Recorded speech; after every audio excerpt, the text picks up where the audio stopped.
مهلا يا اخواني ببناتنا واخواتنا وشبابنا، فلقد شجعت من يريد الانتحار على ان يسرع على الاقدام بهذا الفعل.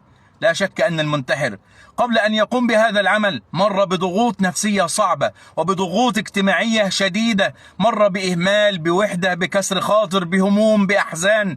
فحينما يرى أن الذي سبقه في هذا الطريق أصبح حديث الناس، والناس يدعون له ويستغفرون له ويكثرون من ذلك ويفعلون عنه العمرة، لا شك أن هذا مشجع له أن يترك الهموم والأحزان والوحدة وأن يفعل ذلك أسوة بغيره. فلا تشجعوا أبناءكم وبناتكم على ذلك يا عباد الله.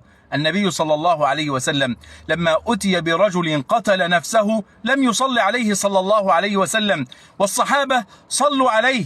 الدعاء يكون لهذا المنتحر، ادعوا له فهو مسلم، فكل من مات على الإسلام ندعو له، لكن لا نظهر ذلك حتى لا يكون قدوة لغيره. النبي صلى الله عليه وسلم لم يصلي على المنتحر حتى لا يكون قدوة لغيره، حتى يكون ردعا لغيره. ليس أنه حرام أن يصلي عليه، ليس أنه حرام أن تدعو له، ولا نحكم لأحد لا بجنة ولا بنار ممن مات من أهل القبلة، فذلك عند الله عز وجل.